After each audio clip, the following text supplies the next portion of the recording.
It is Sunday, March 11th, 2007, and I'm going to give you the highlights of the week, economics and politics. The highlight of the week economically was not Hank Paulson's visit to China because nothing happened. We have no bargaining leverage over China, and Hank Paulson keeps on going over there thinking he's going to accomplish something, and he doesn't. And the big economic news was not coming out of Latin America. I mean, Latin America is basically very impressed by Chavez and what's happening in Venezuela, and he is anti-American, and the fact that George Bush went down there didn't change that. In fact, it gave him more fuel. No, the big economic news last week had to do with the unemployment report on Friday, the jobs report, telling us that last month in February, almost no jobs were created. It was very disappointing. The whole economy is in bad shape, folks. The White House doesn't want to admit it, but the fact is that the bears are in charge. The people who are pessimistic, they know what's going on. And the housing market is in a terrible slump. The auto market is in a terrible slump. Average wage workers understand this. If you listen to the cheerleaders for Wall Street on all of those economic shows on cable news, I mean, they say everything's going to get better, everything's wonderful. Don't listen to them. The fact of the matter is that it is a bad economy right now, particularly for average working people. And the stock market is beginning to reflect that. And the only way we're going to see a really strong rebound in stocks eventually is if more people can buy more things because they have much more money to spend. And that's not going to happen until we really change our entire structure, particularly with regard to a progressive income tax. People at the top are getting all the benefits of productivity. And if we want equal opportunity in this country in terms of education and health care, some Democrat, I don't think the Republicans are going to do it, but some Democrat is going to have to say, in fact, more than one, we need to restore a progressive income tax, particularly on people earning over $500,000 or $600,000. They've got to pay a higher percentage of their income than somebody who is earning $70,000 or $80,000. So we have the money to pour into education and healthcare and create real opportunity so people can earn more and so the entire economy can do better. Now, on political news, the big political news last week, I don't know if you saw it, was the New York Times, actually the Wall Street Journal NBC poll. It wasn't New York Times. Wall Street Journal NBC poll, keeping tabs on the Republicans. Who's in the lead? Well, no surprise, Giuliani is in the lead with about 38% of likely Republican voters. The number two is John McCain.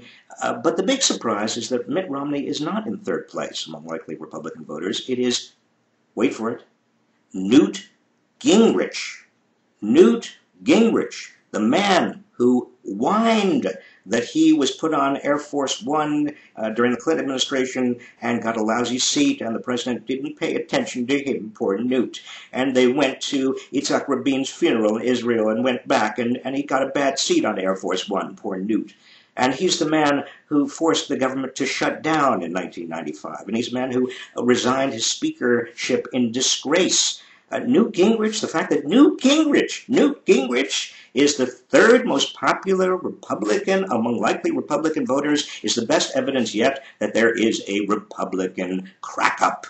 The Republicans don't know what to do about the presidential election, and that is great news for Democrats. The outrage of the week, there are a lot of outrages. We could talk about Iraq, obviously. We could talk about almost anything in the Bush administration. But my particular outrage last week was an article in the Wall Street Journal reporting that Bear Stearns, the big investment bank Bear Stearns, was having an open house for presidential candidates. In fact, investment bank, I'm going to read it because it's just so delicious. Investment bank Bear Stearns has invited major Republican and Democratic presidential candidates to its New York headquarters to address top bankers and raise money. The president of Bear Stearns, a man named James Kane, said, people are besieged here for money. All our partners want all this money.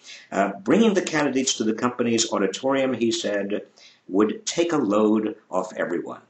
So you just see all the candidates at the same time. You see, I remember, I'm sort of old-fashioned, I remember a time when the League of Women Voters would invite candidates to public forums, when candidates would have people in somebody's living room, maybe in Iowa or in New Hampshire, and candidates would talk to average working people.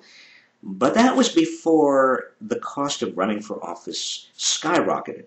And now the estimate is that in 2008, presidential candidates will be spending a total of over $2 billion, mostly for television time, to get their ads across. And therefore, they are all now paying court not in living rooms in Iowa and in New Hampshire. In fact, it is such a national campaign already, that Iowa and New Hampshire living rooms probably won't see much action. The action is going to be in the auditoriums of Bear Stearns, an investment bank, other big investment banks like Goldman Sachs, and maybe big corporate headquarters, and in the executive suites, and all of them will have open houses for the presidential candidates, and we'll all get to see how it's really done.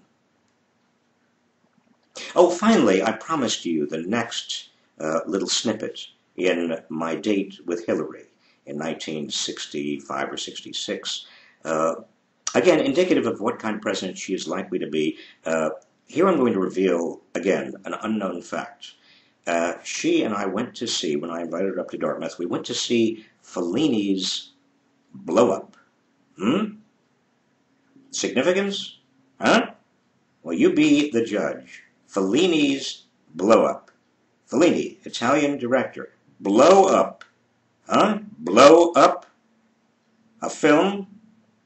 Well, now I suggested it, and it was the only film playing in Hanover, New Hampshire at the time, but still, she consented to go. And therefore, think about the kind of president she is likely to make. That's all for now. Take care of yourself.